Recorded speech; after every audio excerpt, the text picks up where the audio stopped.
Bonjour à tous et bienvenue à l'Institut des Libertés pour un nouveau délit d'opinion. Aujourd'hui, on va parler d'un sujet tout de même assez important. Je crois que c'est à peu près Surtoff, oui. incontournable, à savoir ce qui se passe autour de l'Iran, notamment du conflit entre Israël et l'Iran. Et tout d'abord, je voudrais refaire une sorte de tour d'horizon de l'histoire de l'Iran. On peut parler de la Perse aussi, historiquement, cette zone entre la péninsule indienne et le Moyen-Orient arabe sunnite. L'ennemi de toujours de la Turquie. L'ennemi toujours de la Turquie, grand rival, effectivement. Alors c'est un pays assez particulier, l'Iran, parce qu'il est situé au Moyen-Orient, mais c'est pas un pays arabe. En plus de ça, son islam est chiite, une branche minoritaire, à peu près 10-13% de la population musulmane est chiite. Son peuplement aussi n'est pas d'origine arabe, sa langue, le farsi, est d'ailleurs un dérivé d'un langage indo-européen. Donc, d'ailleurs, le peuple perse est lui-même d'origine indo-européenne. Hein. Donc on a des origines communes, nous, en tant qu'Européens, avec les Perses, tout simplement. Alors que les Arabes, c'est un peuple sémitique, originaire de la péninsule arabique, qui parle des langues sémitiques, dont l'arabe, justement, qui sont porteurs d'une culture, d'une histoire assez distincte. Leurs origines ethniques et linguistiques ne sont donc pas du tout les mêmes que celles des Perses. Alors, je voudrais faire un petit retour sur les grandes périodes, en gros, historiques de la Perse. D'abord, nous avons une civilisation proto-iranienne, avec des royaumes anciens. Là, on est au 3e millénaire avant Jésus-Christ jusqu'à environ 550 avant Jésus-Christ. Donc là, c'est vraiment l'âge de bronze, les toutes premières cités. On a les cultures d'Élam, les Mèdes, d'autres peuples iraniens qui s'installent dans les hauts plateaux.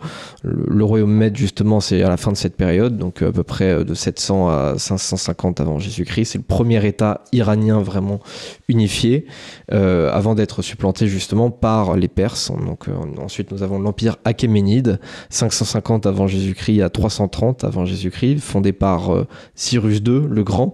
C'est le premier vaste empire iranien qui s'étend de l'Indus à la mer Égée. Donc vous imaginez, l'Indus, c'est en Inde. La mer Égée, c'est donc le pourtour méditerranéen. Donc c'est une zone absolument immense.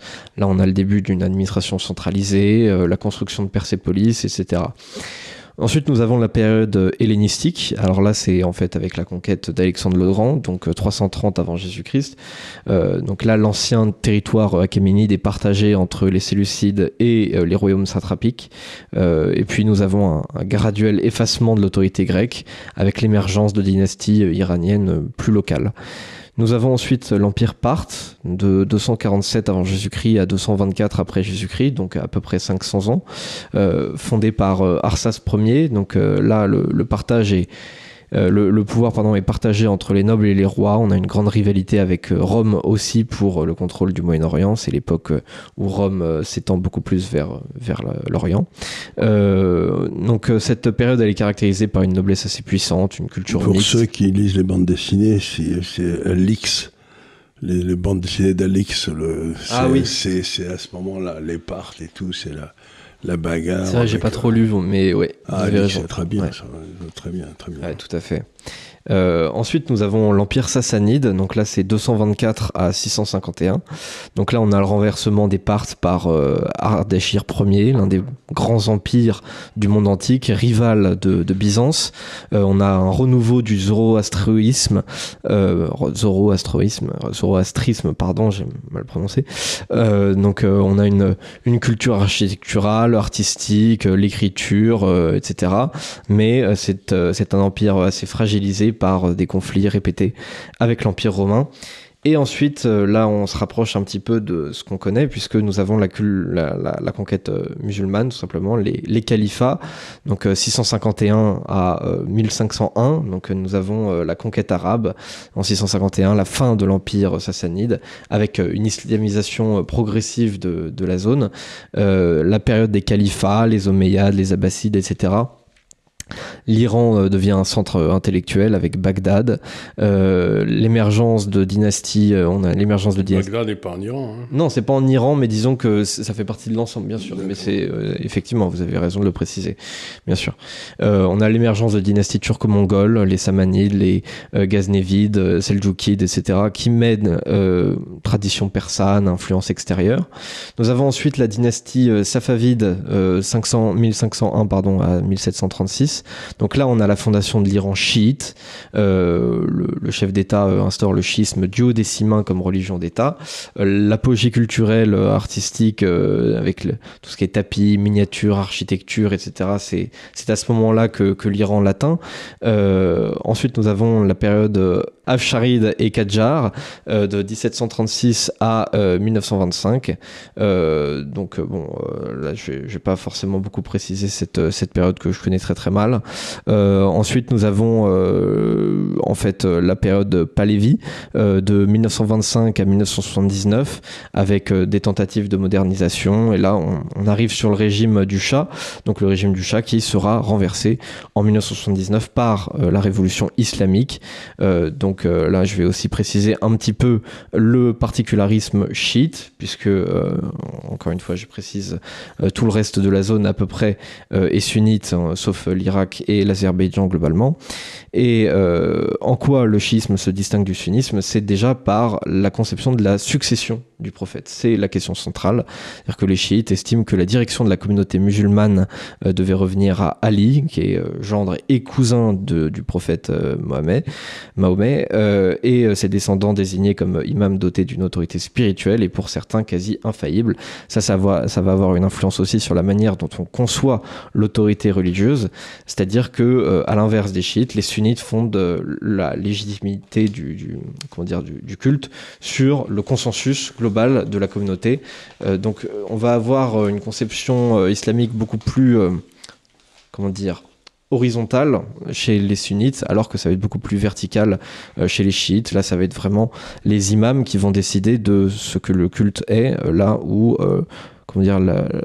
le sens global donné par la population a plus d'importance chez les sunnites, même si bien sûr il y a toute une multipolarité de petites verticalités, le père et puis les enfants, le frère par rapport à la sœur, bien sûr l'époux par rapport à sa femme, etc., etc. Donc déjà, Charles, qu'est-ce que vous avez à dire sur ce petit compte rendu Très bien, c'est une vieille histoire. La Perse est un de ces pays dont on peut dire qu'il existe depuis la nuit des temps. Quoi. Ouais. Il a toujours été là. C'est clair. Quelque part, il y a eu toujours aussi un pouvoir central en Istanbul, Constantinople. Enfin là, il y avait la Turquie. C'était toujours été un peu un empire qui pouvait aller jusque chez les Mongols là-bas. Donc ça a toujours été une des grandes puissances du Moyen-Orient. Comme vous l'avez fort bien dit, ce ne sont pas des Arabes. Mm-hmm. Ils ont des habitudes philosophiques différentes des autres. Et certains disent qu'ils ont choisi le chiisme parce que, comme la révolution musulmane arrivait du monde arabe, c'était une façon pour eux de devenir musulmans sans tomber sous la coupe des sunnites, qui étaient tous arabes. En quelque sorte, devenir musulman sans devenir arabe. Ils devenaient musulmans, donc ils ont inventé le chiisme. Donc le chiisme et le sunnisme, ça le met sur la gueule avec beaucoup d'entrain depuis la mort du prophète, c'était 670 Donc ça fait à peu près 1400 ans qu'ils se mettent sur la gueule. Et l'une des questions, et on voit très bien en ce moment ce qui se passe, c'est que l'Iran se heurte au monde moderne dans des tas de domaines, et aujourd'hui on voit très bien que le monde arabe ne soutient absolument pas l'Iran. Ouais.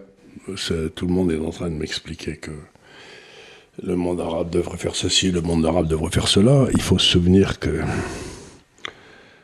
par exemple, les Alaouites, qui sont un peu des chiites, pas vraiment, mais enfin qui sont considérés comme des chiites en Syrie, ont fait pas loin d'1 million de morts dans la guerre civile en Syrie. Donc, ils sont les Syriens sunnites qui ont pris le pouvoir contre les chiites. n'ont pas tellement envie de soutenir ceux qui ont... Bien sûr. Et donc, c'est une guerre fratricide qui dure depuis toujours, mais je crois, dans ma connaissance, c'est la première fois, mais je me trompe peut-être, qu'il y a une théocratie au Moyen-Orient. Il y a eu des princes musulmans, mais qui savaient mettre bon ordre à toutes les bêtises musulmanes quand il le fallait, qui bottaient les fesses des gens à tour de bras pour leur faire comprendre que c'était eux le chef et c'était pas les... Parce que là, c'est un très curieux animal qui est né en 1979, c'est cette théocratie où... la grande question du pouvoir, c'est toujours d'où tire-t-il sa légitimité. Ben là, il tire la légitimité de Dieu directement, avec lequel ils ont une relation directe. Et donc, il y a eu finalement assez peu de théocratie dans l'histoire. Ouais. Bon, vous en avez quelques-unes, je sais pas, Savonarola à Florence, ou des trucs comme ça, mais ça ne durait jamais très longtemps chez nous. Ou bien Calvin à Genève, mais enfin, là aussi, c'était assez limité. Là, c'est très curieux. La théocratie, c'est quelque chose qui d'habitude ne dure pas. Ouais. Et là, ça fait quand même plus de 40 ans. Ça fait quand même plus de 40 ans. Mais il faut dire qu'ils ont été d'une violence dans la répression. Ouais. Qu'est-ce qu'ils ont pu tuer comme gens Donc, pour moi, ce qui est le plus extraordinaire avec cette théocratie, c'est que dans la constitution qu'a imposée Khomeini, et dans le préambule de cette constitution, le but de l'État théocratique iranien, c'est d'éradiquer complètement Israël. C'est l'un des principaux buts. L'entité sioniste, ils appellent ça comme ça. Non, mais il faut les tuer tous, quoi. Donc, si vous voulez, c'est quand même curieux qu'on ait même admis à l'ONU un pays qui avait dans sa constitution que son but principal, c'était de détruire un autre pays, quoi. Donc, alors que les Perses,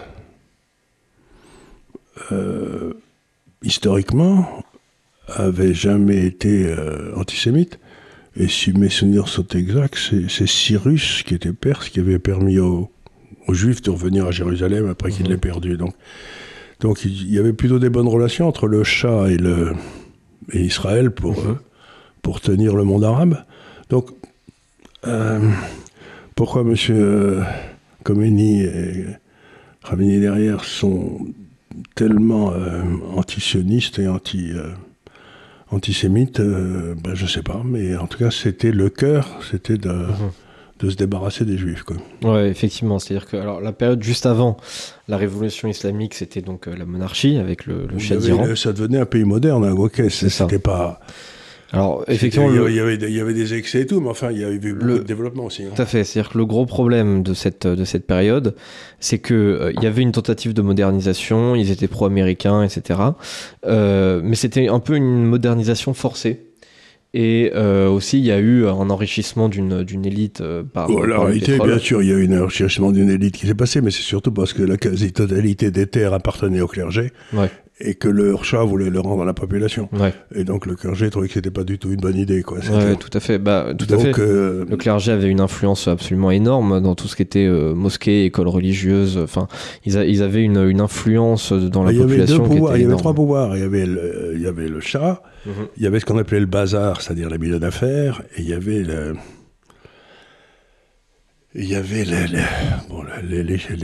clergé chiite. Et on disait toujours que il fallait toujours qu'il y ait deux pouvoirs contre un, parce que sans ça, et là, ce qui s'est passé, c'est que le bazar, pour des raisons X, Y, Z, s'est allié aux religieux, et pour se débarrasser du Shah, et que ça n'a pas été une bonne idée, parce que, bon, le Shah, il avait une politique et tout, mais c'était un enfantillage par rapport à ce qu'ont fait les religieux derrière, quoi. Ouais, tout à fait. C'est-à-dire qu'il y avait trois grands courants qui ont participé à cette révolution. Les religieux, évidemment. Il y avait les libéraux nationalistes et puis les libéraux, enfin, pas tellement libéraux d'ailleurs, mais justement les marxistes, les révolutionnaires marxistes. Ceux-là, ils ont été liquidés tout de suite. Ouais, ceux-là ont été liquidés très rapidement. Tout de suite. Ce qui d'ailleurs, en fait, a fait penser à beaucoup d'intellectuels marxistes de chez nous qu'il fallait soutenir la révolution iranienne. Notamment Michel Foucault, lui était totalement pour cette révolution. Il a dit tellement de bêtises. Celui-là qu'on va pas s'intéresser à ce qu'il a pensé parce que non, bien sûr. C'est quand même, on va pas tomber à un niveau. C'était un monsieur qui se passait son temps au Maroc avec des petits garçons. Donc, si vous voulez, moi, des types qui pensent de travers et qui normalement auraient dû être en prison pour pédophilie, je préfère pas en parler. Oui, je comprends tout à fait. Enfin bref, ces mouvements-là qui ont aidé en fait les religieux à accéder au pouvoir, derrière se sont fait liquider très très vite. Donc c'est les religieux qui ont totalement mis la main sur le pays. C'est devenu donc une théocratie, vous l'avez dit, ce qui est effectivement assez rare et surtout que ce soit aussi long, parce que parfois il peut y avoir une période théocratique très courte qui mène ensuite à un autre régime, encore une fois. Mais là, effectivement, en fait, le régime a atteint sa propre finalité très très rapidement. Et ça, c'est quand même. Et surtout, il a liquidé tous ceux. Donc, ils ont très bien monté leur coup parce qu'ils ont noyauté toute la population, etc. Mais aujourd'hui, l'Iran, je crois, c'est le pays où il y a 60% des mosquées qui ferment. Il n'y a plus personne qui va, quoi. Donc, après 40 ans de théocratie, ils sont tous devenus... sauf qu'il peut, les gars, quoi. Dès qu'ils voient un mot là, il part dans l'autre sens. Ouais, tout à fait. Et alors effectivement, sur les relations avec Israël, vous en avez parlé. Israël avait des relations tout à fait cordiales autrefois avec l'Iran. Dans les années 60-70, l'Iran fournissait du pétrole à Israël, tandis qu'Israël lui apportait une aide en matière de technologie militaire et agricole. Des échanges commerciaux existaient malgré l'absence de relations diplomatiques officielles, et les services de renseignement israéliens, donc le Mossad et iranien, la SAVAK, collaboraient étroitement. Donc depuis, ça a énormément changé. Le nouveau régime de Khomeini rompt immédiatement avec Israël, le qualifie d'entité sioniste, illégitime, adopte une position radicalement hostile. L'ambassade d'Israël à Téhéran est fermée, remise à l'Organisation de libération de la Palestine. Et là, l'hostilité idéologique devient une composante absolument centrale du discours politique iranien. C'est-à-dire que c'est presque comme quand l'Algérie parle de la France, voire même bien pire encore. L'Iran parle d'Israël. C'est vraiment l'ennemi numéro 1. En plus de ça, Israël est vu comme, pas totalement à tort d'ailleurs, comme un proxy américain. Et justement, le régime du Shah précédemment, qui était très pro-américain, c'était, on va dire, l'ennemi idéologique du nouveau régime. Et donc, tout ce qui est en rapport de près ou de loin avec la modernité, le capitalisme, les États-Unis, c'est l'ennemi, en réalité. Enfin, ça les a pas empêchés de s'enrichir comme des gorées. Non, bien sûr.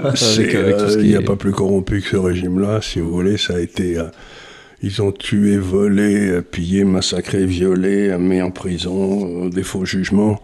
Donc, c'est certainement un des régimes les plus épouvantables qui a eu lieu depuis les meilleures années du Cambodge ça a été un vrai gouvernement d'assassins. Ouais, avec une recrudescence d'ailleurs de tout ce qui est exécution publique, etc. Absolument, ça pour ce qui est de tuer. C'est le pays qui tue le plus de gens par an après la Chine. La seule différence, c'est qu'ils doivent être, je sais pas combien, 80 millions, et qu'en Chine, ils sont 1,4 milliard, mais ils tuent à peu près autant de gens par an que la Chine. Donc, c'est des assassins et des ordures. Ouais, il n'y a rien à en dire. Près de 1000 exécutions en 2024, ce qui est absolument énorme. Y compris des enfants de 12 ans, 13 ans. Oui, bien sûr.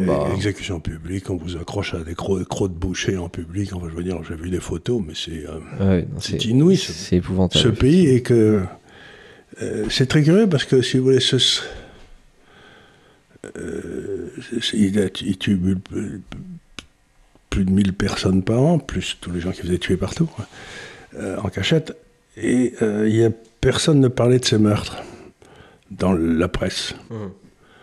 Et donc, on se rend bien compte qu'il y a des pays qui, sous prétexte qu'ils disent qu'ils sont contre les États-Unis, ce qui me paraît être une idée tout à fait intéressante, ont le droit de faire n'importe quoi parce qu'ils sont contre les États-Unis. Donc, si vous voulez, ça vaut brevet d'honorabilité d'être anti-américain. Ouais. Et la gauche française, alors là, vous n'avez qu'à voir Cuba, ça fait quoi? Ça fait, ils sont tombés en 58, ça fait 70 ans qu'il y a des prisonniers politiques qui crèvent de faim, il n'y a pas d'électricité et tout, mais personne ne dit jamais du mal du communisme cubain. Donc, vous avez cette espèce de biais de vue de tous ces gens qui sont toujours tombés sur tout, qui ont été ravis quand Pol Pot est arrivé, etc. Vous avez tous les mêmes, quoi. Qui ont un prisme, c'est si c'est anti-américain, c'est nos alliés. Ouais. Et aujourd'hui, l'archétype, c'est M. Mélenchon, quoi. Qui était à la veille de nous dire hier qu'il trouvait que c'était une mauvaise idée d'attaquer ce pays, qui est un pays abominable et dont les dirigeants duraient disparaître depuis. Ah oui, sachant que Mélenchon, en plus de ça, maintenant est sur un angle totalement oui, mais là, il est complètement crétin, c'est parce que les musulmans sunnites, qui font 90%, qui sont son électorat maintenant, paraît-il, eux, ils n'avaient qu'une idée, c'est de se débarrasser de ces chiites. Ouais. Donc lui, il pense qu'un musulman, c'est un musulman, quoi. Il est suffisamment bête, apparemment, pour confondre un chiite et un sunnite.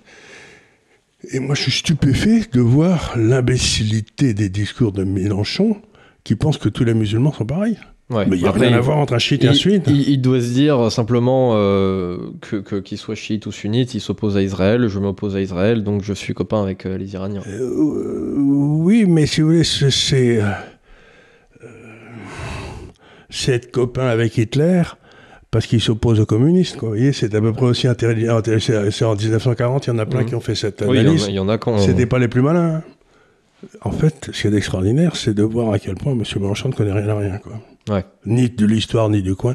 Et vous le voyez très bien, c'est que là, dans les bombardements qui ont lieu en ce moment, les Jordaniens, les Syriens, les Saoudiens, tout le monde dans la région intercepte les missiles qui vont vers Israël. Et je lisais des crétins de gauche qui disaient quels salopards, ils interceptent les missiles du monde arabe. Mais je leur disais, vous êtes complètement couillons, enfin je leur dis pas, mais ils le sont, parce que c'est pas des Arabes, et si vous étiez Syrien, vous avez été martyrisé par les Alaouites, qui étaient des chiites, qui étaient sous les ordres et qui obéissaient à l'Iran. Donc, si vous voulez, ces crétins pensent qu'il y a le monde arabe qui est... Puis il y a Israël et le monde arabe qui inclut l'Iran. Là. Ils sont très méchants, ils sont très gentils. Israël est très méchant. Et donc, si Israël attaque quelqu'un, il faut le défendre. Ouais. Mais on ne peut pas être plus bête. Mais moins connaître la région, quoi. Ouais. Mais remarquez qu'ils étaient... Ils étaient violemment pour Mao. Oui, ils étaient pour les Foucault et compagnie, ils étaient tous pour Mao. Voilà. Alors, pour revenir un petit peu sur la recrudescence de ce conflit, déjà, évidemment, il y a tout ce qui s'est passé en 2024. Il n'y a pas de recrudescence.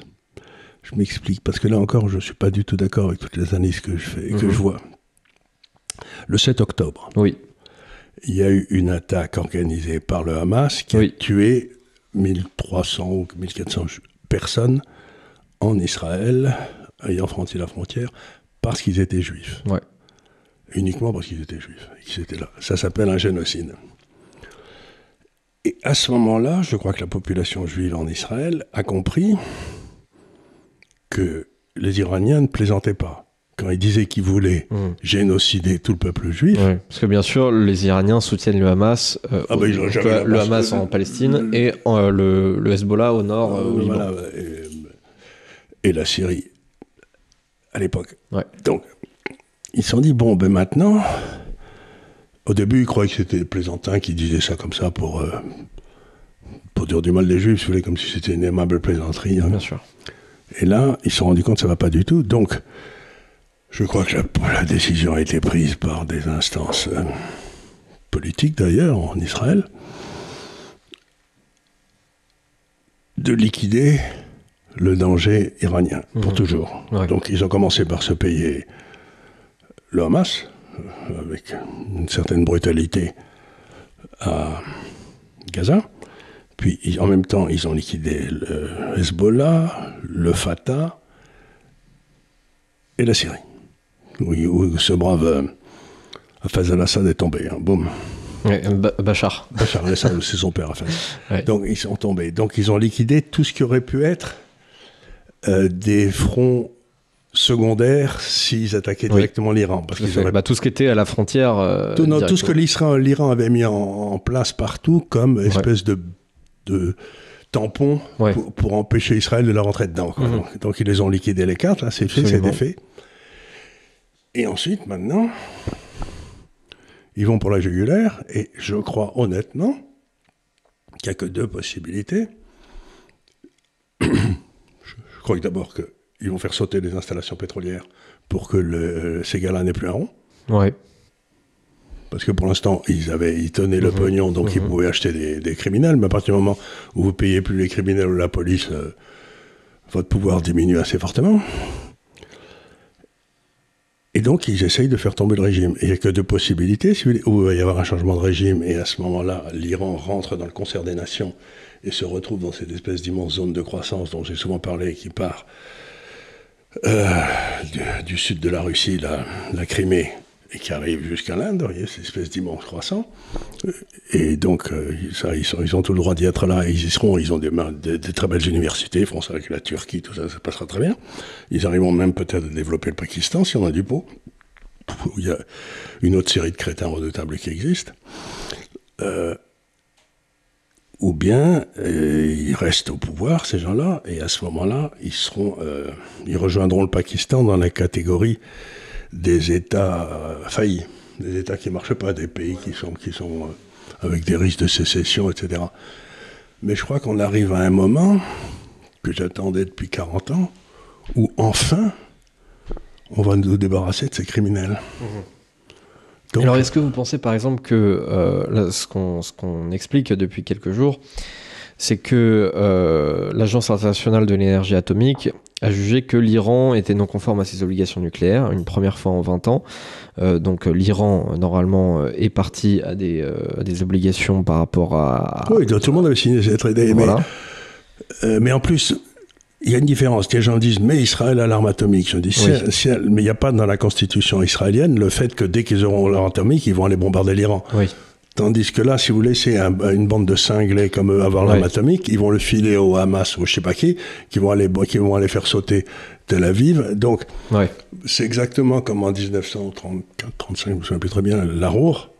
C'est-à-dire quand les Allemands ont récupéré la Ruhr, si on avait envoyé les Français en française, on n'aurait jamais eu Hitler. Quoi. Ouais, tout à fait. Donc Hitler nous avait dit exactement ce qu'il allait faire. Et on l'a pas cru. Moyennant quoi, on a eu les Allemands à la maison pendant 5 ans. Je crois que c'est exactement pareil. Là, ils nous ont dit ce qu'ils allaient faire et il faut surtout pas les laisser faire. Oui, effectivement. C'est ce qu'explique Donald Trump. Et il dit, noir sur blanc, l'Iran ne peut pas avoir l'accès à l'arme nucléaire. Point.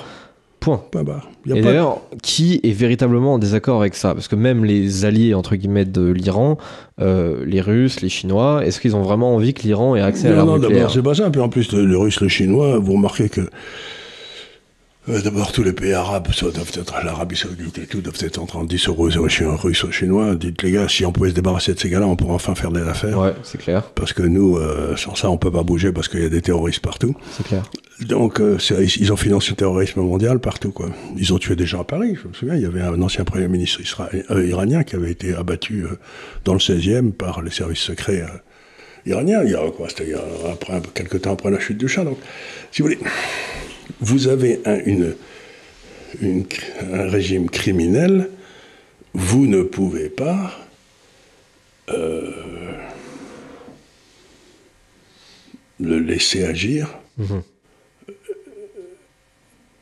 suis pas un gros partisan d'intervention militaire, mais alors celle-là, je l'attends depuis... Oui, c'est clair. Alors, c'est vrai que... vous n'êtes pas un interventionniste... D'habitude, je dis aux gens, démerdez-vous, faites des élections et tout. Mais là, vous ne pouvez pas, parce que c'est comme si vous alliez prêcher, je sais pas, les droits de l'homme à Dachau, quoi. Vous dire, c'est pas vraiment le sujet, quoi. Ces gens-là sont des criminels purs et simples, quoi.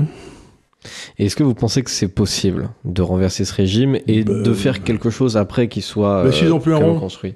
Il faut leur couper la route du fric. La route du fric, c'est les 1,5 million de barils qu'ils vendent par jour à la Chine. C'est terminé, quoi. On fait sauter leurs installations, ils ne peuvent plus rien vendre, et puis au bout de 3 mois, Je sais pas ce qui se passe, mais Ouais. à ce moment-là, c'est un problème. C'est les Iraniens qui doivent se développer, Ouais. ils vont aller les chercher. Mais alors, si on fait ça, les Chinois, ils vont pas être très contents non plus. On s'en fout. Ils sont très contents, les Chinois. Vous savez, oh là là, si le suivant fait des affaires avec eux, ils sont très contents. Ouais. Et n'oubliez pas qu'ils ont un problème musulman qui est loin d'être réglé avec les Ouïghours. Les Ouïghours, donc, qui sont aussi des Turcs, donc, qui sont des lointains cousins. Donc, les Russes aussi, ils ont quelques petits problèmes avec des musulmans ici ou là. Donc, vous savez, ils diront rien du tout. Ouais. Et les gens me disent, ils vont bloquer le détroit d'Hermuz. Je leur dis, vous rigolez. Le détroit, par où passe 60% du pétrole mondial. Je leur dis, vous rigolez, vous avez regardé là-dedans, là, vous avez un petit truc de 40 km comme ça, étroit. Là, vous avez l'Iran, et là, vous avez Bahreïn. Et Bahreïn, c'est là où il y a la base militaire la plus importante des États-Unis Ouais. au monde. Ouais. Donc, vous avez là 2 flottes américaines. Ouais. Donc, s'il y a quelqu'un qui se met en face pour essayer de barrer, Ouais. ils vont être vitrifiés en 2 minutes. Ouais, c'est clair. Parce qu'il ne faut pas oublier que les traités américains stipulent que c'est eux qui font la police sur les mers. Hein. Ouais. C'est eux qui empêcheront. Donc si quelqu'un empêche le trafic libre, ils sont habilités à rentrer dedans, quoi. Ouais, ils ont envoyé aussi l'USS Nimitz, qui est, je crois, le plus gros porte-avions américain, Bon. qui était calé vers le. Et ils ont envoyé 30 avions ravitailleurs Ouais. pour le cas échéant. Donc, Ouais. quelle est la question aujourd'hui, si vous voulez? Elle est assez simple. C'est que les Iraniens ont fait des installations à 80 mètres sous terre partout. Oui. Et que pour aller chercher quelqu'un à 80 mètres sous terre, il n'y a qu'une bombe qui fonctionne, c'est la bombe américaine, qui fait 2 tonnes, je crois pas quoi, qui descend tout droit comme ça, et qui explose à 40 mètres sous terre. Et donc, vous êtes aplati comme une punaise quand ça se passe. Mais il n'y a que les Américains qui la font, et ils la donnent que ceux qui en ont vraiment besoin, si vous voyez ce que je veux dire. Ils la donnent pas à tout le monde, quoi. La question, c'est si ça se passe mal, à ce moment-là, ils pourront en filer 4 ou 5 à Israël, Ouais. qui feront sauter les 4 ou 5 installations, dont ils savent très bien où elles sont, qui sont de 85 mètres sous terre, et à ce moment-là, ça sera la fin des Ouais, quoi. parce La que- question, c'est est-ce qu'ils vont tuer Khamenei? Ouais, parce que et alors effectivement c'est une question centrale. C'est la question centrale. Déjà parce que comment dire, quand on regarde l'organigramme de ces dernières années de la Si vous hiérarchie êtes dans l'armée iranienne, iranienne, votre espérance de vie ralentissait assez vite. ouais, c'est clair. Ah bah il y a le nouveau chef des armées là qui est chef d'état-major pardon, qui était en poste du coup depuis 4 jours, qui a encore été liquidé, sachant que le précédent. Ça prouve du coup, aussi que les services secrets israéliens ont une pénétration des milieux dominants en Iran, Ouais. qui est absolument inouïe. C'est parce qu'ils c'est- savent très bien où ils sont, c'est ils énorme. savent à quel moment ils sont, à tout le C'est moment. énorme. Et ils en recrutent certains, ce qui pousse aussi le régime à être derrière complètement paranoïaque, à raison d'ailleurs, puisque n'importe qui dans le régime iranien, aussi haut placé qu'il soit, peut être un agent israélien ou américain. Et en plus de ça, quand vous voyez le nombre de types qui meurent, même si vous n'êtes pas un agent israélien, vous avez un petit peu envie de le devenir, juste pour avoir une espèce d'assurance vie, quoi. De vous dire, bon, au moins je travaille avec vous à partir de maintenant. Ça, c'est pas sûr, parce que s'il est nommé chef, à mon avis, on le descend parce qu'il est nommé chef, mais pas Oui. parce qu'il est, même serait-il un agent israélien, qu'on le descend quand même. Oui, c'est un peu ça. En fait, maintenant, si vous êtes encore vivant, vous êtes suspect par définition. Voilà. Donc tout ça est très difficile, mais je vais pas pleurer parce qu'un des régimes les plus épouvantables dans le monde est à la veille de disparaître. Ouais, Ça, je suis désolé, mais ouais, ça me fait le plus grand plaisir. ouais, j'ai un petit Et peu en plus, le même sentiment. le peuple iranien est un peuple au poil. C'était un peuple où il y avait beaucoup de liberté, les femmes voilées, ça n'existait pas. Enfin, des universités remarquables, des avancées. Et on les a ramenés 700 ans en arrière. Ils n'ont jamais été comme ça, d'ailleurs. Donc, renvoyons-les. Moi, je suis pour la laïcité. Ouais. Séparation de l'Église et de l'État. L'embêtant, c'est que nous, on a une autre Église qui a pénétré dans notre État. Mais enfin, donc, il faudrait se débarrasser de cette Église-là. Mais les Iraniens, ils ont... c'est le contraire exactement de tout ce que une démocratie libérale, honorable, cherchent à être. Oui, c'est clair. C'est l'envers. C'est clair. Tout ce... Mais est-ce que l'Iran pourrait quand même devenir une démocratie? Parce qu'ils ont été ils n'ont pas toujours été une théocratie, bien entendu. Ils ont eu des moments avec Mossadegh, ils avaient eu des élections et tout. Vous savez, la question, est-ce qu'on peut être une démocratie? On peut être, regardez, il y a des tas de pays qui sont devenus des démocraties. Oui. Bon, ça marche pas toujours très bien, mais oui, c'est... Bon, la France, sur les 2 derniers siècles, elle a dû être en démocratie, la moitié du temps, non? Oui. Et on critique, on critique les autres bien souvent la façon dont on est une démocratie. Attendez, on n'a pas été sous la terreur, tout ça, il n'y a pas de question. Oui, Ensuite, jusqu'en 1848, on peut en discuter. Puis on a eu 2 ans de démocratie. Puis ensuite, on a eu 1850 à 1870, 20 ans d'empire. Donc ensuite, on a eu la Troisième République. Puis on a eu Pétain, qui n'était pas vraiment une démocratie. Non. Et puis, il y a eu De Gaulle, où les premières années du gaullisme, c'était très démocratique, mais c'était robuste aussi. Il y avait... Donc, et aujourd'hui, on n'est certainement pas une démocratie, puisque personne ne fait attention au vote de qui que ce soit. Donc cette démocratie, c'est difficile. Hein. Oui, c'est clair. L'Allemagne, c'était une démocratie depuis longtemps. Je sais pas, je me garderais bien de mettre un avis définitif. L'Angleterre, c'était une démocratie, oui, depuis un peu plus longtemps que les autres, mais en ce moment, ils vacillent. Les États-Unis, on peut poser la question parce que l'État profond, c'est bien une réalité. Donc cette notion de démocratie, il faut quand même l'utiliser avec beaucoup de prudence. Ouais, c'est clair. L'essentiel, c'est est-ce que vous pouvez rentrer et sortir? Est-ce que vous pouvez élever vos enfants comme vous voulez? Et moi, j'ai eu une expérience curieuse comme ça. C'était dans mon église, à Montfavet. Un jour, je vais à la messe et il y a un prêtre qui disait la messe, qui avait une belle tête du Moyen-Orient. Alors je vais le voir à la fin, j'ai dit à mon père, alors c'était une histoire très curieuse. Un Iranien, qui était d'une famille de mollahs, etc., et qui avait été servir dans les hôpitaux, et s'était rendu compte qu'il y avait des chrétiens là qui se donnaient un mal de chien, donc il s'était renseigné sur la foi chrétienne. Ça l'avait beaucoup plu. Il voulait devenir chrétien. Alors on lui a dit qu'il avait 2 jours pour quitter l'Iran. Il avait une femme et un petit garçon. On l'a laissé partir parce qu'il faisait partie d'une famille de mollahs. Hein. C'était parce que sinon on l'aurait exécuté tout de suite, puisqu'il avait abandonné sa religion. Vous savez que quand vous êtes musulman, si vous avez changé de religion, vous êtes mort. Et donc il va, on le recueille à l'Institut catholique à Paris, fait des études de philosophie et tout, puis sa femme meurt, et il devient prêtre, et quand il a été consacré prêtre, il est monté à l'autel en portant son fils dans ses bras. Quoi. Ah ouais. Et alors je posais des tas de questions sur l'Iran, et la religion musulmane et tout. Il n'était pas vraiment complimenteux. Oui, j'imagine, ouais. Non, mais il disait, vous imaginez pas l'horreur que c'est. Ouais. C'est ce que disent beaucoup d'Iraniens ailleurs. Hein. Je pense qu'il n'y a pas plus rare que le soutien au régime iranien chez les Iraniens exilés. Il se retrouve à Los Angeles, il se retrouve à Paris, il se retrouve à Londres, il se retrouve partout, et ils sont... Et il n'y a pas de pire souffrance que d'être exilé. Ouais.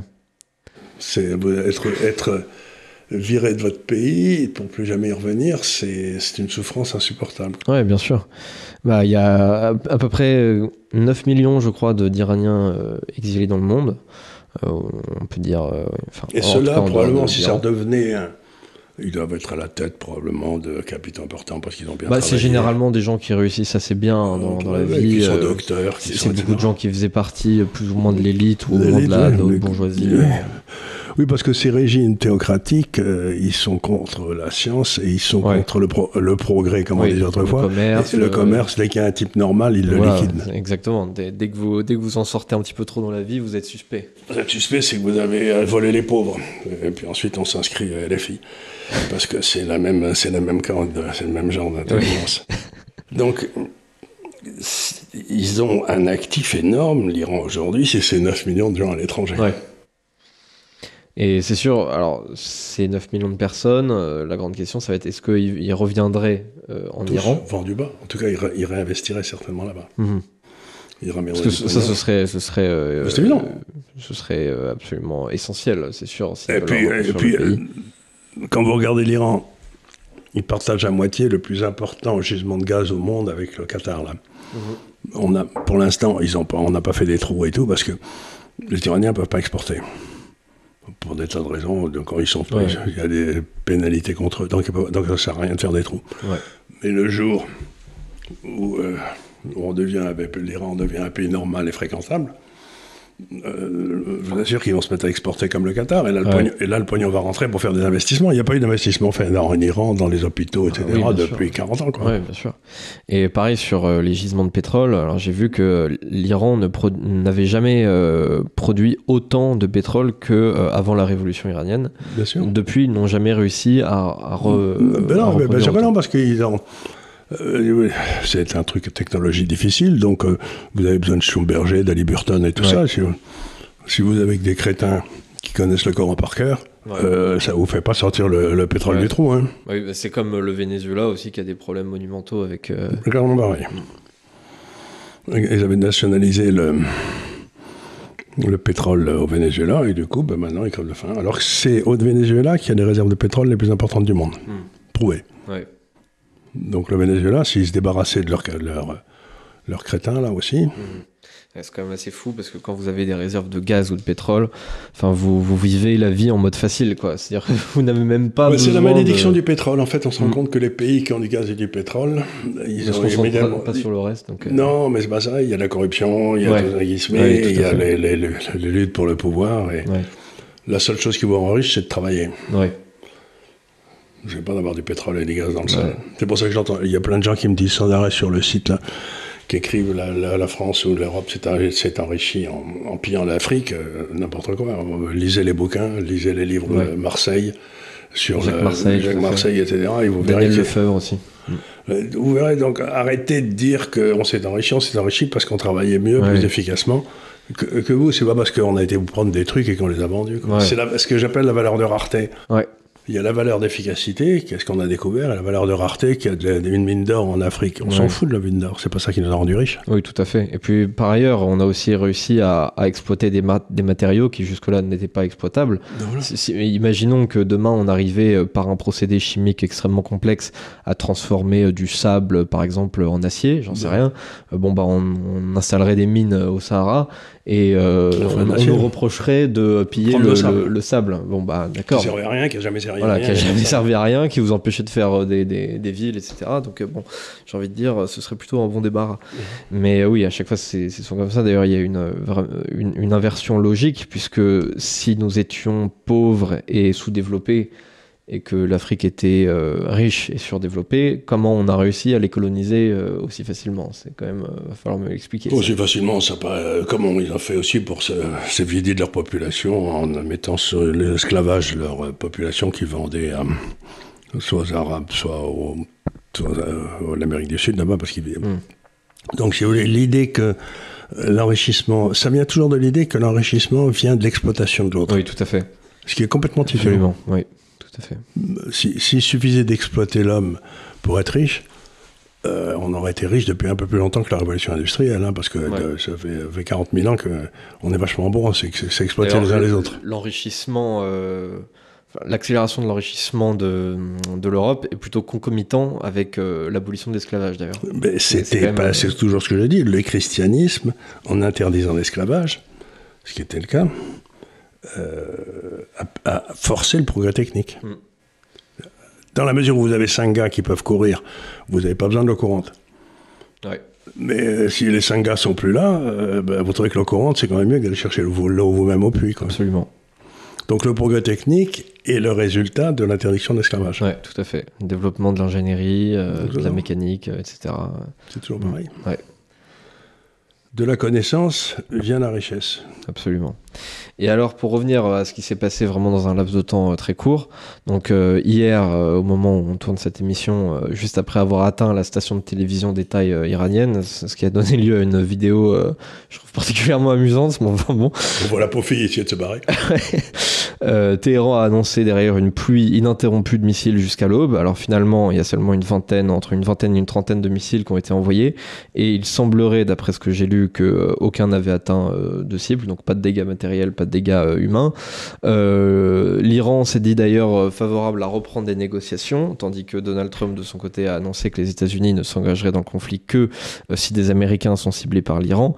Il a plus tard regretté que l'Iran n'ait pas accepté l'accord qu'il avait proposé. 60 jours. Oui, alors ça c'est extrêmement important effectivement parce que en avril, Donald Trump donne 60 jours à l'Iran pour accepter un accord sur la non-prolifération de son uranium enrichi. Et le jour où Israël a commencé à bombarder l'Iran, c'était le jour 61, effectivement. Donald Trump, c'est le collecteur d'impôts, il arrive à minuit 01, le jour où vous n'avez pas payé, et là, va falloir raquer, ça va coûter cher. Mais alors, ce qui est très terrible, c'est que ils ont pour tirer ces espèces de missiles qui sont autre chose que des drones, donc qui sont difficiles à arrêter, ceux-là, etc. Vous avez besoin d'un rampe de lancement. Alors, vous n'avez que deux sortes de rampes de lancement. Vous avez les lampes de lancement fixes, et alors là, qui sont cachées et tout. Mais dès que vous avez tiré un missile, on sait qu'elle est là. Oui, on sait qu'elle est là. Elle est liquidée dans la demi-heure qui suit par donc, et puis, il y a les rampes de lancement mobile qui sont des camions qui se baladent. Ouais. Mais là, une fois que vous en avez tiré un camion, le camion, il est repéré, il est suivi par les satellites, et rebelote. Donc, les gens me disent, ils ont gardé les meilleurs missiles pour la fin. Je leur dis, faites pas rigoler, parce que pour tirer des missiles, il faut quand même... Ils ont déjà liquidé, d'après ce que je peux savoir, le tiers des rampes de lancement. Oui, absolument, c'est ça. C'est ça, vous avez raison. Plus de 120 lanceurs de missiles, donc un tiers des capacités iraniennes, ont été détruites. Oui, tout à fait. Et donc la pluie de missiles, ça ressemble, si vous voulez, aux remontades de ce pauvre Saddam Hussein quand l'armée américaine arrivait. Vous savez, on disait voilà la bataille, on va les écrabouiller. On voyait les 30 Américains qui étaient au bout là, qui arrivent tranquillement. C'est un peu comme là. Donc il y a une espèce de faconde. On est en train de les écrabouiller. Qui me semble pas correspondre exactement à la réalité. Quoi. De toute façon, il n'y a aucun régime autoritaire qui, à la veille de sa chute, dit oulala, ça se passe très très mal. À chaque fois, c'est toujours non mais on va remonter. Vous inquiétez pas, on va écraser les adversaires. Oui, mais ça c'est. D'autant dans un régime comme ça, dont la nature même est que tous ceux qui sont autour du chef de l'État ne peuvent être que d'accord et ne sont là que pour le rassurer. Bah oui, absolument. C'est un peu comme à l'Institut des Libertés, quand ce jeune homme se permet d'avoir une opinion, on lui fait comprendre tout de suite que c'est pas possible. C'est pas possible ici. C'est contredit par beaucoup de vidéos, parce que de temps en temps, ça m'arrive d'avoir des désaccords avec vous et moi j'espère bien en plus. Il manquerait plus que vous en ayez pas. Quelle horreur. Vous vous rendez compte? J'imagine rien de pire que les gens d'accord avec moi. Oui, clairement, c'est assez inquiétant, effectivement. Enfin bref, et Donald Trump a d'ailleurs derrière demandé une évacuation de Téhéran. Il est rentré précipitamment à Washington, il était au G7 au Canada, où il a demandé à son Conseil de sécurité nationale d'être présent dans la salle de crise. Il a d'ailleurs décidé de ne pas signer la déclaration du G7 qui appelle à une désescalade. Alors c'est formidable, on a du coup les 6 gars du G7 qui se disent « Ouh là là, c'est horrible, faudrait absolument revenir à la situation d'il y a 15 jours. Le G6, pourquoi ces soi-disant démocraties veulent-ils soutenir un État aussi criminel que l'Iran? Je sais pas, et ils se disent il y a des bombardements, c'est pas bien, je sais pas, ils veulent revenir. Visiblement, ils adorent la situation telle qu'elle était il y a ne serait-ce que 10 ou 15 jours. Mais ça fait 40 ans que ces gens-là nous mentent, que ces gens-là organisent des crimes partout, que ces gens-là... à quel moment ils décident qu'il faut... J'ai jamais compris cette espèce de... cette espèce de soumission immédiate dès qu'on agite le spectre de la guerre. Si on n'est pas prêt à mourir, on vivra esclave. C'est-à-dire que ceux qui ne veulent la guerre à aucun prix, ils mourront dans la servitude. Ben oui. Oui, c'est exactement la position d'Emmanuel Macron, hein, par exemple. Et voilà, et la position de Trump, c'est de dire, les gars, ils sont en train de le nettoyer, laissons-les bien faire, quoi. Ouais. Lui, Trump, il est enchanté, il dit, écoutez, c'est les Israéliens qui font le sale boulot, là. Ouais. Bon, on me demande rien pour une fois. Oui, en plus de ça, c'est vrai que c'est une position très hypocrite parce que je veux bien imaginer ce que, dans le fond, pensent réellement les dirigeants du G7, à savoir que, quand même, c'est bien pratique d'avoir Israël dans le coin pour faire ça, parce que comme ça, nous, on n'est pas obligé de le faire. Non, en plus, ils pensent même pas ça. Ils pensent, nous, on pourrait pas le faire. On pourrait pas le faire, donc on aurait plein d'ennuis. Donc, si vous voulez, le fait que ça soit fait, ça doit les soulager quelque part, mais ils disent c'est quand même mieux parce que nous, oui, c'est quand même bien pratique. On a Israël et les États-Unis qui sont déployés dans le coin, donc nous, on n'a rien à faire. On n'a rien à faire et on risque rien. On ne peut que condamner, d'ailleurs, c'est ce qu'ils font. Donc, ils disent que c'est quand même très dommage que si la guerre c'est très très très très mal et tout, et bon, à mon avis, il faut quand même fermer d'urgence toutes les armées en Europe, ça sert à rien, puisqu'on n'a pas l'intention de se battre. Oui, bien sûr. Non, je sais pas. Oui, non, je suis si ça sert à rien, que dans aucun cas on s'en servira. Ouais. Oui, non, mais effectivement, c'est pas logique. On voit bien que derrière, il y a l'idée que, bon, ok, ce que fait Israël, peut-être ça peut servir à quelque chose, mais est-il nécessaire de le faire par des missiles, des bombardements, etc. Bon, à un moment donné, malheureusement, oui. D'ailleurs, Israël fait son possible de ce que je vois pour éviter les victimes civiles, c'est-à-dire qu'ils préviennent à l'avance quand ils vont bombarder un coin de Téhéran pour que les gens puissent évacuer, etc. Il n'y a pas la volonté, d'ailleurs ils le savent très bien, il n'y a pas de volonté d'humilier le peuple iranien lui-même. Et c'est extrêmement ciblé. La plupart des gens qui sont ciblés, c'est des officiels du régime, des scientifiques du programme nucléaire, etc. Enfin, c'est des cibles comme ça. C'est pas tellement les civils, quand bien même il y a quand même des pertes civiles. Mais moi, ce qui me fascine, c'est cette espèce de condamnation de principe de la défense. C'est ça, c'est une condamnation de principe. Une condamnation de principe, la guerre, c'est mal. Oui. Ah bon, c'était mal de se battre contre Hitler ? Mon père a eu tort, puisqu'il a été gaulliste, il a refusé de... Donc il fallait qu'il se soumette pour pas tuer d'enfants. Sans doute, oui. Donc la non-violence, c'est une valeur absolue. D'ailleurs, c'est ce que disait Gandhi aux Juifs en Inde. Il disait, mais alors on ne doit rien faire, on doit se laisser massacrer. Et Gandhi disait, oui, il faut que vous vous laissiez massacrer parce que la non-violence, c'est quelque chose d'absolu. Ouais. Vous ne pouvez pas vous défendre. Ouais. C'est pas une notion occidentale, ça. Non, c'est pas... effectivement. C'est pas une notion de rugby, je crois. C'est pas une notion de rugby, c'est pas une notion... Ce que disait mon cher ami, le deuxième ligne, qui était un prêtre, il disait toujours, quand on lui demandait qu'est-ce que tu fais quand on te donne une claque, tu tends l'autre joue, il disait je tends l'autre joue, et après, le Christ ne me donne pas d'instruction. Après, je m'occupe de la question. Oui, je tends toujours l'autre joue une fois, mais pas deux. Ouais, il y en a qui ont les moyens de tendre l'autre joue. Quand vous êtes suffisamment solide... il faisait 2 mètres de haut, oui, bon, 140 kilos. Donc c'est déjà difficile à atteindre. C'est le truc de Audiard, quand un bar, quand le type de 120 kilos parle, les types de 60 écoutent. Ouais. Mais c'est la même chose, je veux dire. On vit dans un monde dangereux et méchant. Ouais. Et il y a des méchants. Ouais. Oui, je pense qu'on peut dire que le régime des Mollahs, c'est plutôt des méchants. C'est plutôt des méchants. Ouais. Et ils ont foutu en l'air le Liban, un pays que j'aimais beaucoup, et ils ont foutu en l'air la Syrie, et ils ont foutu en l'air une partie de l'Irak, et ils ont foutu en l'air Gaza, parce que c'est eux qui sont à l'origine de tous ces crimes, donc quelle est la raison de ne pas leur taper dessus ? Ouais. Non, mais dans les sociétés humaines, on retrouve beaucoup 3 profils qu'on retrouve... Pareil, dans des champs, nous avons des moutons, des chiens de berger et puis des loups. Et le truc, c'est qu'on aimerait peut-être pouvoir tous vivre comme des moutons tranquillement, sauf que l'existence de loups fait qu'il faut aussi l'existence de chiens de berger, qui sont un petit peu plus agressifs que des moutons, parce que sinon, en fait, à la fin, il n'y a plus de moutons, hein, tout simplement. C'est foutu. À la fin, il n'y a plus de moutons. Non, et si vous êtes un chien de berger... vous avez une satisfaction extrême à galoper derrière les loups pour leur faire la peau. Ouais. On sent qu'ils aiment ça. Oui, bah, ils ont été programmés génétiquement pour le faire. Et ils le font très très bien, ils adorent. Ah oui, ils le font très Ils bien. adorent très très bien. Donc il y a aussi des hommes. Si vous lisez un type qui s'appelle Guilbeault, je crois, qui était un journaliste de guerre, etc., qui a écrit, qui était un petit peu intéressé. Il était compliqué, mais je n'étais pas d'accord avec lui, mais ce qu'il disait est intéressant. Il disait qu'il y a une race d'hommes, une catégorie d'hommes masculins, qui adorent la guerre. Ouais. Qui aiment ça. Ouais. Et et c'est avec ça qu'on faisait autrefois les soldats, qui empêchaient, qui défendaient la ville, etc. Ouais. Donc, si vous voulez, pensez que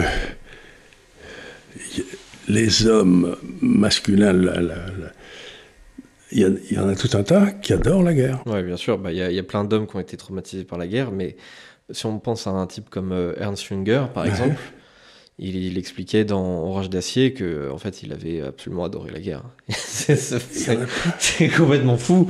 Mais lui, la guerre de 14, ça a été le summum de sa vie. Ouais.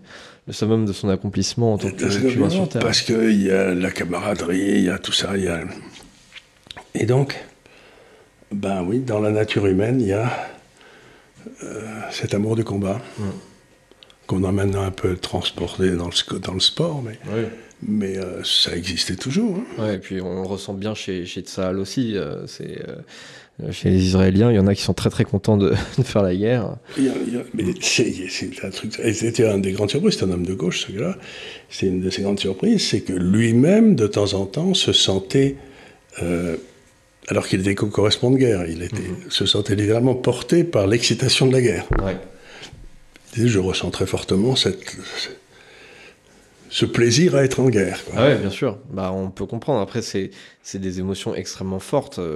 Jamais on peut ressentir quelque chose d'aussi fort que ça. Au quotidien, c'est impossible. Quand vous ressentez le danger de la mort imminente, possiblement, ils ont vraiment l'impression de vivre à ce moment-là. Ouais, c'est curieux. Et voilà, donc tout ça est... Donc on veut nous faire croire que l'homme est bon, que finalement la guerre ça ne devrait pas exister et tout. Je sais pas. Ouais.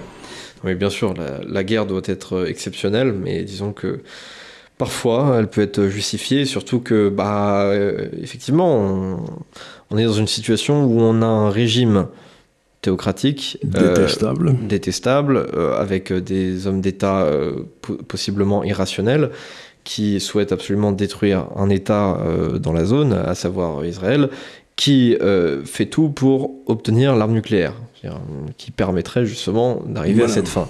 Donc on est dans une situation inextricable où Emmanuel Macron propose, je sais pas, peut-être de faire des câlins et des bisous à l'ayatollah pour lui dire non mais surtout ne fais rien et arrête ton programme nucléaire. Et je vais te croire. Et je vais te croire, bien sûr, je vais te croire. Je vais te croire. Pourquoi je devrais croire ces gars-là qui mentent ? Je vais pas t'espionner trop fort, ne t'inquiète pas. Donc il y a des moments où il faut cesser de croire. Ouais. Et puis j'ai l'impression qu'en l'espace de quelques jours, y avait eu ces révoltes en Iran il y a 1 ou 2 ans, avec notamment cette jeune génération qui a l'air encore plus opposée au régime que les plus vieilles, celles qui ont connu la révolution. Et finalement, ça n'a pas abouti sur grand-chose. Il n'y a pas eu de lutte véritablement organisée. Il y a eu plein de morts. Mais il y a eu énormément de morts, bien sûr, une reconnaissance des morts, davantage de contrôle de tout un pan de la société. C'est devenu plus difficile encore de se connecter à Internet, etc. Enfin bref, donc ça n'a pas donné grand-chose, mais on a vu, comment dire, un extrait peut-être de ce dont cette génération était capable. Et à mon avis, elle a besoin d'un appui de l'extérieur pour vraiment détruire ce régime. Et peut-être que... Et surtout que l'Iran est un pays curieux parce qu'il n'y a plus que la moitié de la population qui soit vraiment d'origine perse. Le reste, c'est des minorités, des Mongols, des Turcs, des trucs, etc. Il y en a partout, des Arméniens. Et donc, il n'est pas du tout exclu que les minorités qui étaient dans cet État perse disent que si ça vous fait rien, on va se révolter pour devenir indépendant, quoi. Donc, il peut y avoir une rupture à ce moment-là de l'unité nationale. Oui, après, toutes les cartes sont rebattues. Toutes les cartes sont rebattues. Donc, Seigneur Dieu, libérez ce pauvre peuple de ces salopards. C'est tout ce que je souhaite. Ouais, bah, je crois que c'est la direction dans laquelle Netanyahou a envie d'aller. Alors, il le fait peut-être pour d'excellentes raisons qui n'ont rien à voir avec ce que je souhaite, mais parce qu'il n'aime pas ceci, il n'aime pas cela. C'est pas que je défende Netanyahou, c'est que si on pouvait libérer les Iraniens de ce désastre, je me sentirais mieux, moi, personnellement. Ouais, bien sûr. Je dormirais mieux la nuit. Oui, je crois que ça fait partie des rares guerres souhaitables. Exactement. On espère bien sûr qu'il n'y aura pas trop de morts et que ça ne durera pas éternellement, bien entendu. Si possible, un truc très rapide et très efficace, bien, ça va de soi. Mais effectivement, il y a une forme de justification à ce pas difficile à trouver. Ouais, tout à fait. D'ailleurs, il n'y a pas longtemps, on faisait une émission sur les conflits du futur. On parlait de l'Iran et effectivement, on disait que l'Iran, c'était un vrai problème et que c'était le problème d'ailleurs le plus grave dans un futur proche, quoi. Voilà. Et ben on y est. On verra ce qu'il en sera et puis voilà. Je vous remercie de votre attention, je vous remercie de nous suivre dans toutes ces vidéos, dans toutes nos aventures. Et sur ce, je vous dis à très bientôt pour de nouvelles vidéos sur l'Institut des Libertés. Et merci beaucoup.